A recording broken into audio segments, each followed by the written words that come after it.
ബീഹാർ തെരഞ്ഞെടുപ്പ് പ്രചാരണത്തിൻ്റെ തുടക്കത്തിൽ രാഹുൽ ഗാന്ധി വോട്ട് ചോരിയുമായിട്ട് രംഗത്ത് വന്നു.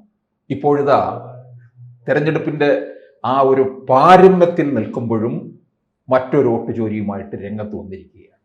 ഇത് എത്രത്തോളം ബീഹാർ തെരഞ്ഞെടുപ്പിനെ ബാധിക്കും എന്നുള്ളതാണ്, അതോ ഇത് നിലം തൊടാതെ പോകുമോ എന്നുള്ളതാണ് അറിയുന്നത്. എൻ്റെ ഒരു ചിന്ത, ഇത് ബീഹാറിനെ അല്ല ബാധിക്കുക, ഇന്ത്യൻ ജനാധിപത്യത്തിൻ്റെ ക്രെഡിബിലിറ്റിയെക്കുറിച്ചും ഇന്ത്യയുടെ സംവിധാനത്തെക്കുറിച്ച്, ഭരണഘടന, അതുപോലെ ഇന്ത്യയുടെ സിസ്റ്റം, അതിൻ്റെ വിശ്വാസ്യത, ഇതെല്ലാമാണ് ഈ സംശയത്തിൻ്റെ ഒരു നിഴലിലാക്കിയിരിക്കുകയാണ് മിസ്റ്റർ രാഹുൽ ഗാന്ധി. അപ്പോൾ അതുകൊണ്ട് ബീഹാർ എന്നത് ഒരു ഇമ്മീഡിയറ്റ് കോസ്, ഇമ്മീഡിയറ്റ് ഇഫക്റ്റ് വേണ്ട ഒരു ടൈമിംഗ്, അത് രാഹുൽ ഗാന്ധി അത് സമൃദ്ധമായി ഉപയോഗിച്ചു. In the nick of time, last minute, പോളിങ്ങിന് പോകുന്ന ആളുകൾ പോളിംഗ് ബൂത്തിൽ ആദ്യ വോട്ട് രേഖപ്പെടുത്തുന്നതിൻ്റെ ഒരു 10-15 മണിക്കൂർ മുൻപ് ഗുണ്ട് പൊട്ടിക്കുകയാണ്. Hydrogen bomb, H for hydrogen bomb and H for Haryana. ബീഹാറിലെ 5-6 വോട്ടർമാരെ ഉൾപ്പെടെ ഇതിൻ്റെ ഒരു സബ്സ്റ്റാൻഷിയേറ്റ് ചെയ്യാനുള്ള പ്രൂഫായി പരേഡ് ചെയ്യുന്നു. ഇവിടെ രാഹുൽ ഗാന്ധി പറയാൻ ഉദ്ദേശിച്ചത് ബീഹാറിലെ എത്രത്തോളം ജനങ്ങൾ അതിനെ മുഖവിലേക്കെടുക്കും. അല്ല എങ്കിൽ തേജസ്വി യാദവ് അത് വളരെ ഗൗരവമായിട്ട് ബീഹാർ ഈ വോട്ട് ചോരി പരിഗണിച്ചിരുന്നുവെങ്കിൽ 16 ദിവസം നീണ്ടുനിന്ന വോട്ട് അധികാർ യാത്ര അത് നിർത്തിയതിന് ശേഷം പിന്നീട് അങ്ങനെ ഒരു കാര്യം തെരഞ്ഞെടുപ്പ് പ്രചരണ രംഗത്ത് ബീഹാറിൽ നിന്നും കേട്ടിട്ടില്ല. തേജസ്വി യാദവ് അത് കേട്ട മട്ടുപോലും കോൺഗ്രസിന്റെ സഖ്യകക്ഷിയായ RJDയുടെ നേതാവ് അത് കേട്ട ഭാവം പോലും നടിച്ചിട്ടില്ല. അങ്ങനെയെങ്കിൽ ആ പരിപ്പ് അധികം അവിടെ വേകാൻ സാധ്യതയില്ല എന്ന് മഹാഗഠബന്ധൻ, അവിടുത്തെ ഇന്ത്യ മുന്നണി ചിന്തിക്കുന്നുണ്ടാവാം. അത് മാത്രമല്ല, ഇതൊരു സാങ്കേതിക വിഷയമാണ്. ബീഹാറിലെ ജനങ്ങൾ എല്ലാവരും നിരക്ഷരകുക്ഷികളാണെന്ന അർത്ഥത്തിലല്ല പറയുന്നത്, പക്ഷേ കൃത്യമായ സാങ്കേതികമായി ഇത് പറഞ്ഞ് മനസ്സിലാക്കാൻ കഴിയുന്ന ആളുകളോ പറഞ്ഞ് മനസ്സിലാകുന്ന ആളുകളോ കുറവാണ്. ഒരു ഓളമാണ്. അത് ജാതി, മതം, പിന്നെ ജോലി, ഓഫറുകൾ, ഇതെല്ലാമാണ് പൊതുവെ ബീഹാറിൻ്റെ ഫലത്തെ നിശ്ചയിക്കുന്നത്. പിന്നെ ഒരു അർബൻ എലീറ്റ് മെട്രോപൊളിറ്റൻ ക്ലാസ് ഉണ്ട്. അവരെത്ര പേരാണ് പോയി വോട്ട് ചെയ്യുന്നതെന്നുള്ള രണ്ടാമത്തെ കാര്യം. അവരിൽ ചിലരെങ്കിലും ഒരു പക്ഷേ ആഴത്തിൽ ചിന്തിച്ചേക്കാം, ഇതിന് പിന്നിൽ ഒരു കേന്ദ്രീകൃതമായ ഗൂഢാലോചനയുണ്ടോ? ഇലക്ഷൻ കമ്മീഷൻ, രാഹുൽ ഗാന്ധി പറയുന്നത് പോലെ ഇന്ത്യൻ ഇലക്ഷൻ കമ്മീഷൻ പക്ഷപാതപരമായി പെരുമാറുന്നു. ഒരു വ്യക്തിയുടെ ഒരു ബ്രസീലിയൻ മോഡൽ, അദ്ദേഹം ആ മോഡലിൻ്റെ ചിത്രം ഒരു സ്റ്റോക്ക് ഫയലായി എടുത്തുകൊണ്ട് ഈ ചിത്രം കിട്ടാത്ത ഇടങ്ങളിലെല്ലാം തന്നെ ആ ഫേസ് അങ്ങോട്ട് ഇടുക. 22 സ്ഥലത്ത് 10 ബൂത്തുകളിലായി 22 ഇടങ്ങളിൽ. അപ്പോൾ ഇതൊരു ഫയൽ ചിത്രം, എവിടുന്നോ ലഭിച്ച ഒരു പേരുമില്ലാത്ത ബ്രസീലിയൻ, ഇത് ചേർത്തവർക്കും അറിയില്ല, ബ്രസീലിയൻ മോഡലാണ് എന്നറിയില്ല, ബ്രസീലിൽ നിന്ന് കേട്ടിട്ട് പോലും ഇല്ലാത്ത ആളുകളായിരിക്കാം ഒരുപക്ഷെ എന്യൂമറേറ്റേഴ്സ് ചേർത്തിട്ടുള്ളത്. ഇവർക്ക് ഇവിടുന്ന് കിട്ടി. ഇത് വെറും കൈപ്പുഴയാണോ? ബട്ട് ന്യായമായി എന്തുമാത്രമാണ് ബീഹാർ മോഡലിനെ തിരക്കി എത്ര പേരാണ് അവരെ സമീപിക്കാൻ ശ്രമിച്ചത് കഴിഞ്ഞ 24 മണിക്കൂറിനുള്ളിൽ. അപ്പോൾ അതൊക്കെ വലിയൊരു കൗതുകം ജനറേറ്റ് ചെയ്യുന്ന കാര്യമാണ്. ഒറ്റപ്പെട്ട കുറേ അധികം സംഭവങ്ങൾ ചികഞ്ഞെടുത്ത് അതിനെ ജനറലൈസ് ചെയ്യുന്ന ഒരു മെത്തഡോളജി മിസ്റ്റർ രാഹുൽ ഗാന്ധി അവിടെ കാണിച്ചു. അതോട് ഒരു റിസർച്ച് ചെയ്യുന്ന, ഗവേഷണം ചെയ്യുന്ന ആളുകൾക്ക് അറിയാം. ജനറലൈസേഷൻ എന്ന് പറയാം. 1 crow is black, ഒരു കാക്ക കറുത്തതാണ്, മറ്റൊരു കാക്ക ഇതാ നിൽക്കുന്നു കറുത്തതാണ്, ഇതാ നിൽക്കുന്നൊരു കാക്ക അത് കറുത്തതാണ്, അതുകൊണ്ട് കാക്കയെല്ലാം കറുത്തതാണ് എന്ന് പറയുന്ന ഒരു ലോജിക്കാണ് ജനറലൈസേഷൻ. ആ ഒരു ലോജിക്ക് ഇവിടെ ആവർത്തിച്ചിരിക്കുന്നു. ഹൗസ് ഹോൾഡിൽ അസ്വാഭാവികമായ നമ്പേഴ്സ് കാണുമ്പോൾ 501 പേരുള്ള ഒരു വീട്, ആ വീട്ടിൽ പോയിട്ടില്ല, ആ വീടിൻ്റെ പശ്ചാത്തലം അറിയില്ല, പക്ഷേ അഡ്രസ്സ് നോക്കുമ്പോൾ 501 പേരാണ് ഒറ്റ അഡ്രസ്സിൽ. അതൊക്കെ ഭാഗം വെച്ച് പോയ, എന്നാൽ ഒരേ അഡ്രസ്സ് നിലനിർത്തുന്ന, പല വീടുകളിലായിട്ട് താമസിക്കുന്ന, 2-3 ഏക്കർ സ്ഥലത്തായി പല വീടുകളിലായി ചെറുത് താമസിക്കുന്ന ആളുകൾ ഉണ്ടാകാൻ സാധ്യതയാണ്. ആ സാധ്യതകൾ പ്രഥമ ദൃഷ്ട്യാ രാഹുൽ ഗാന്ധി വിശദീകരിക്കുമ്പോൾ ആ സാധ്യതകൾ വെളിയിൽ വരുന്നില്ല. അപ്പോൾ അതൊരു ദുരൂഹത തന്നെയാണ്. അങ്ങനെ 19 ലക്ഷം വോട്ടാണ്. അപ്പോൾ ബീഹാറിലെ ആകെ വോട്ടർമാർ 2 കോടി. അതിൽ പ്രഥമ ദൃഷ്ട്യാ നോക്കുമ്പോൾ 25 ലക്ഷം വോട്ട് ചോരിക്കുക. അപ്പൊ 8 പേരിൽ ഒരാൾ വ്യാജ വോട്ടറാണെന്ന് നറേറ്റീവ് കൊടുക്കുകയാണ്. അതായത് 25 ലക്ഷം പേർ, അതിൽ 19 ലക്ഷം പേരും ഇങ്ങനെയുള്ള ഒരു ഹൗസ് ഹോൾഡിൽ പല വോട്ടർമാർ, അതായത് അസ്വാഭാവികമായ 10-ലധികം പേരൊക്കെ വരുന്നതാണ് ചൂണ്ടിക്കാണിച്ചിട്ടുള്ളത്. അങ്ങനെ കൊണ്ടുപോയ നമ്പറാണ്. ലോക്സഭാ തെരഞ്ഞെടുപ്പിന് ശേഷം നിയമസഭാ തെരഞ്ഞെടുപ്പ് വന്നപ്പോൾ 3.5 ലക്ഷം പേര് വെട്ടി നിരത്തപ്പെട്ടു. ആ 3 ലക്ഷം പേരും കോൺഗ്രസിന് വോട്ട് ചെയ്യാനുള്ളവരാണ് എന്ന് എങ്ങനെ തെളിയിക്കാനൊക്കെ ആകും? അത് ബുദ്ധിമുട്ടാണ്. അപ്പൊ ഈ ചോരി കിയ എന്നൊക്കെ പറയുന്നത് മുഴുവൻ തന്നെ കോൺഗ്രസ് വോട്ടുകൾ, അതായത് ഇന്ത്യ മുന്നണി വോട്ടുകൾ കവർന്നെടുക്കപ്പെട്ടു, BJP വോട്ടുകൾ അനധികൃതമായി ചേർക്കപ്പെട്ടു എന്ന് തെളിയിക്കാൻ സാധ്യതയുള്ള കാര്യങ്ങൾ അധികം പറഞ്ഞിട്ടില്ല. ഒരു BJP സർപഞ്ചിന്റെ കാര്യം പറയുന്നു, ഒറ്റപ്പെട്ട ചില കാര്യങ്ങൾ പറയുന്നു എന്നല്ലാതെ ഇവിടെ ഇതിനെ 2 രീതിയിലാണ് ഞാനതിനെ കാണുന്നത്. 2 രീതിയിലാണ്. ഒന്നും നമ്മളൊരു കാര്യം നമ്മൾ അന്ധമായി രാഹുൽ ഗാന്ധിയല്ലേ പറഞ്ഞത് അതുകൊണ്ട് അത് പൊട്ടത്തരമാണ്. ഇതൊക്കെ നമ്മൾ കുറച്ചുകൂടെ ഒരു കേരളത്തിലെ ആളുകൾ വളരെ ഗൗരവമായ രാഷ്ട്രീയം സംസാരിക്കാൻ താല്പര്യപ്പെടുന്നവരാണ്. അതുകൊണ്ട് ഈ അന്ധമായി രാഹുൽ ഗാന്ധി പറയുന്നതിനെ അങ്ങ് അതുപോലെ എടുക്കുകയോ അന്ധമായി രാഹുൽ ഗാന്ധി പറഞ്ഞതുകൊണ്ട് അത് തെറ്റാണെന്ന് മുൻവിധിയോടുകൂടി ചാടിക്കേറി പറയുകയോ ചെയ്യുന്ന ആളുകളല്ല കേരളീയർ. അല്ലാത്തവരും കണ്ടേക്കാം. പക്ഷെ അല്ലാത്തവരുടെ ശ്രദ്ധയ്ക്ക് വേണ്ടി പറയുകയാണ്.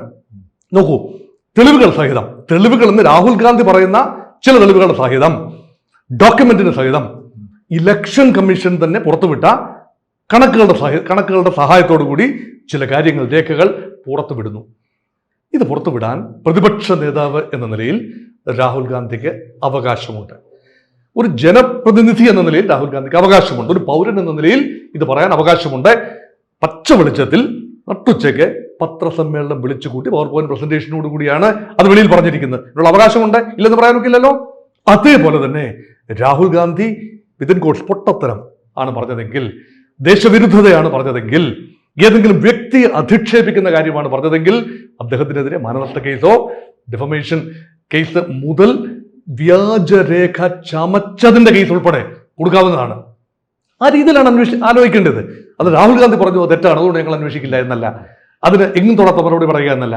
പക്ഷെ ഇലക്ഷൻ കമ്മീഷൻ മറുപടി പറയേണ്ട ബോഡിയാണോ എന്നതാണ് രണ്ടാമത്തെ ചോദ്യം. ഇലക്ഷൻ കമ്മീഷനോടാണ് ചോദ്യങ്ങൾ. പക്ഷെ ഇലക്ഷൻ കമ്മീഷന് വേറെ പണിയുണ്ട്. ഇലക്ഷൻ കമ്മീഷൻ ഇതിന് മറുപടി പറയേണ്ട കാര്യമില്ല. ഇലക്ഷൻ കമ്മീഷനിലേക്ക് എഴുതി ചോദിക്കുന്ന കാര്യങ്ങൾക്ക് കൃത്യമായി മറുപടി കത്ത് മുഖേന, അത് പൊതുസമക്ഷം വന്ന് ഈ പത്രസമ്മേളനം വിളിച്ച് ഇലക്ഷൻ കമ്മീഷൻ ഉത്തരം പറയുന്നതിനോടും എനിക്ക് യോജിപ്പൊന്നുമില്ല. അത് കൺഫ്യൂഷൻ ഒഴിവാക്കാൻ നല്ലതാണ്. പക്ഷേ ഇലക്ഷൻ കമ്മീഷൻ പത്രസമ്മേളനം വിളിച്ചപ്പോഴെല്ലാം കൂടുതൽ കൺഫ്യൂഷൻ വന്നു എന്നതല്ലാതെ കൺഫ്യൂഷൻ ഒന്നും ഇവിടെ മാറിയിട്ടില്ല. അതുകൊണ്ട് കൃത്യമായ ചോദ്യങ്ങളായി കൊടുക്കാൻ ഇലക്ഷൻ കമ്മീഷനോട് ചോദിക്കാൻ, ആ ചോദിക്കുന്ന ചോദ്യങ്ങൾ പരസ്യപ്പെടുത്താം. ഇതാണ് ഞാൻ ചോദിച്ചത്, ഇത് പരസ്യപ്പെടുത്താം. അല്ല പത്രസമ്മേളനം വിളിച്ച് ഇത് പറയുക എന്നതല്ല അതിന്റെ രീതിശാസ്ത്രം എന്ന എൻ്റെ ഒരു ചിന്ത, അത് ഞാൻ പങ്കുവെക്കുന്നു. അതുകൊണ്ട് ഉത്തരം പറയാൻ കടന്നു വന്നത് മുഴുവൻ BJP നേതാക്കളാണ്. ഇതിന്റെ ആവശ്യമുണ്ടോ?